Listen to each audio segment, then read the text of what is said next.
अगदी 10 ते 15 मिनिटात तयार होणारे मस्त रसरशीत असे आज आपण हे रवा नारळाचे मोदक पाहणार आहोत. हे मोदक बनवण्यासाठी नाही इथे आपल्याला खवा वापरायचा आहे किंवा मिल्क पावडर काहीही न वापरता सुद्धा अगदी खव्यापेक्षाही मस्त अशा चवीचे हे मोदक बनवून तयार होतात. बनवायला खूप साधे आणि सोपे आहे. अगदी घरातच उपलब्ध असलेल्या साहित्यात तयार होतात. कुठलीही महागडी साहित्य आपल्याला बाहेरून आणण्याची गरज नाही. चला तर मग अजिबातच वेळ न वाया घालवता लगेचच आपण आजच्या व्हिडिओला सुरुवात करूया. सर्वात अगोदर गॅसवर इथे एक मी कढई गरम करायला ठेवलेली आहे. त्यामध्ये सुरुवातीला 2 चमचे आपल्याला साजूक तूप घ्यायचं आहे. फक्त 2 चमचे तूप वापरूनच आपण हे मोदक तयार करणार आहोत. फारसं याला तूप लागत नाही. तर तूप छान वितळलं की त्यामध्ये इथे मी 1 वाटी बारीक रवा घेतलेला आहे.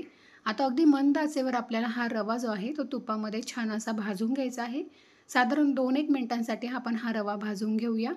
आणि हे मोदक बनवण्यासाठी शक्यतो आपल्याला बारीक रव्याचाच इथे वापर करायचा आहे. जाड रवा असेल तर तुम्ही त्याला मिक्सरमधून थोडंसं फिरवून घेऊ शकता.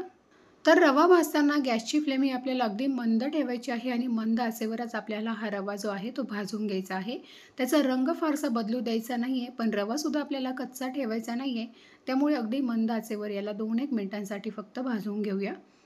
तर इथे मी रवा थोडासा भाजून घेतलेला आहे. तुम्ही बघू शकता हलकासा त्याचा रंग बदललेला आहे.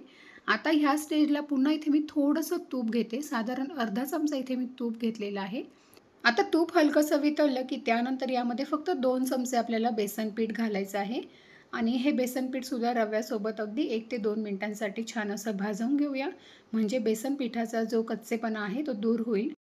1 वाटी रव्यासाठी फक्त 2च चमचे आपल्याला इथे हे बेसन पीठ वापरायचं आहे. त्यापेक्षाही जास्त प्रमाण याचं घ्यायचं नाही आहे. तर पोहे खाण्याच्या चमच्याने मी फक्त 2 चमचे इथे हे बेसन पीठ घेतलेलं आहे. आता रव्यासोबत याला थोडंसं भाजून घेऊया. गॅस अगदी मंदच आहे. तर अगदी मंद आचेवर मी बेसन पीठ आणि रवा दोन्ही छान भाजून घेतलेलं आहे. त्यानंतर यामध्ये घालूयात ओलं नारळ. तर ज्या वाटीने आपण रवा मोजून घेतलेला होता सेम त्याच वाटीने 1 वाटी इथे मी ओलं नारळ घेतलेलं आहे. ते देखील यामध्ये घालायचं आहे. नारळाच्या मागचा जो काळा भाग असतो पाठीचा तो काढून टाकलेला आहे आणि मिक्सरमधून याला छान बारीक असं आपल्याला फिरवून घ्यायचं आहे. आता हे नारळ घातल्यानंतर सुद्धा पुन्हा इथे आपण 1 ते 2 मिनिटांसाठी याला छान असं भाजून घेऊया. नारळामध्ये थोडासा ओलसरपणा असतो, मॉइश्चर असतं, त्यामुळे अगदी 1 ते 2 मिनिटांसाठी रव्यासोबत याला सुद्धा भाजून घ्यायचं आहे. म्हणजे त्यातला मॉइश्चरपणा कमी होईल आणि अगदी मंद आचेवरच आपल्याला हे सर्व साहित्य व्यवस्थित असं भाजून घ्यायचं आहे. तर इथे आपण सर्व साहित्य अगदी मंद आचेवर छान भाजून घेतलेलं आहे. हलकासा त्याचा रंग बदललेला आहे. तुम्ही बघू शकता थोडंसं बदामी रंगावर आपण हा रवा वगैरे भाजून घेतलेला आहे.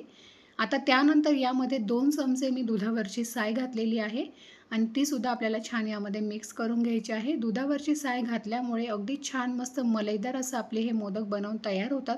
चवीलासुद्धा अगदी खूप छान लागतात. त्यामुळे दुधावरची साय नक्कीच आपल्याला यामध्ये वापरायची आहे. आता ही साय छान मिक्स करून झाल्यानंतर 1 वाटी इथे मी दूध घेतलेलं आहे. तर ते देखील यामध्ये मिक्स करून घेऊया. तर खूप सोपं प्रमाण आहे. 1 वाटी आपण इथे रवा घेतलेला होता. त्यासाठी 1 वाटी आपल्याला ओलं नारळ, 2 चमचे बेसन आणि 1 वाटी इथे आपल्याला दूध घ्यायचं आहे. दुधाचं प्रमाण जास्त ठेवायचं नाही आहे. फक्त 1च वाटी दूध अगदी पुरेसं होतं. सुरुवातीला तुम्हाला थोडंसं हे मिश्रण जे आहे ते थोडंसं घट्टसर वाटेल. पण व्यवस्थित मिक्स करून झाल्यानंतर यामध्ये आपण अजून साखर घालणार आहोत. तर साखर घातल्यानंतर हे जे मिश्रण आहे ते पुन्हा थोडंसं सैलसर होतं. तर हे बघा दूध घातल्यानंतर याला छान व्यवस्थित असं मिक्स करून घेतलेलं आहे.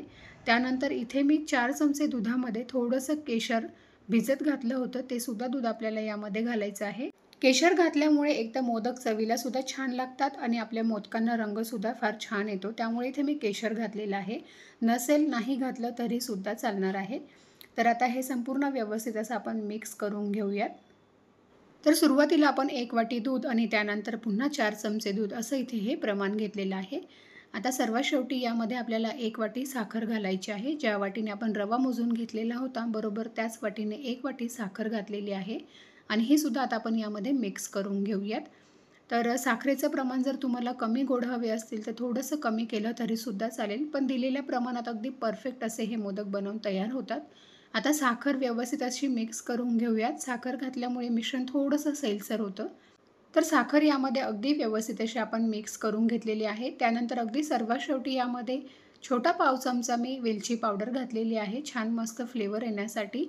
तर तीसुद्धा यामध्ये आपल्याला मिक्स करून घ्यायची आहे.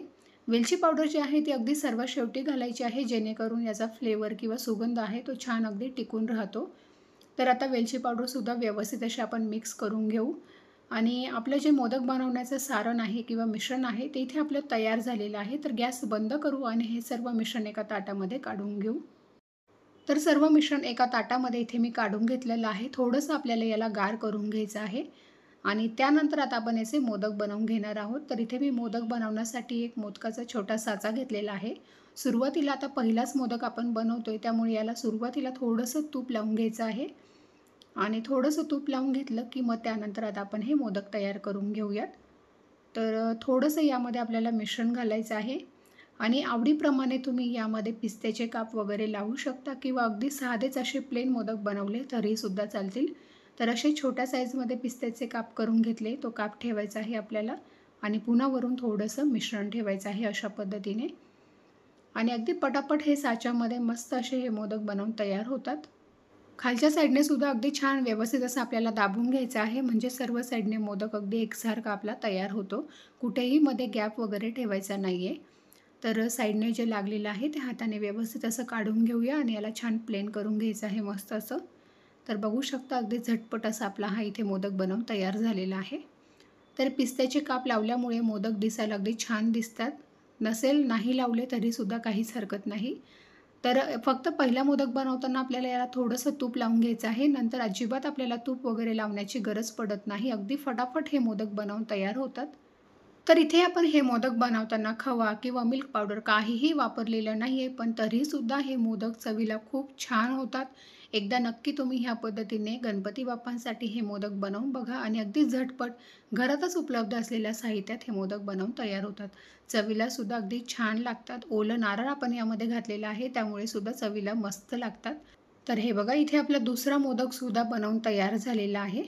अशाच पद्धतीने उरलेल्या सर्व मिश्रणाचे इथे मी आता मोदक तयार करून घेते. तर इथे आपण 1 वाटी रव्याचं प्रमाण घेतलेलं होतं. त्यामध्ये बरोबर इथे आपले 25 मोदक बनवून तयार झालेले आहेत. बघू शकता सर्व मोदक इथे मी तयार करून घेतलेले आहेत. काही मोदक दुसऱ्या प्लेटमध्ये ठेवलेले आहेत. तर अगदी मस्त रसरशीत असे आपले हे रवा नारळाचे मोदक इथे बनवून तयार झालेले आहेत. तुम्ही सुद्धा तुमच्या गणपती बाप्पासाठी हे मोदक नक्की बनवून बघा. व्हिडिओ आवडला असेल तर लाईक करा, जास्तीत जास्त शेअर करा आणि अजूनही तुम्ही आपल्या चॅनलला सबस्क्राईब केलं नसेल तर नक्की सबस्क्राईब करा आणि शेजारील बेल आयकॉन देखील प्रेस करा, म्हणजे अशाच नवनवीन व्हिडिओज तुम्हाला पाहता येतील. धन्यवाद.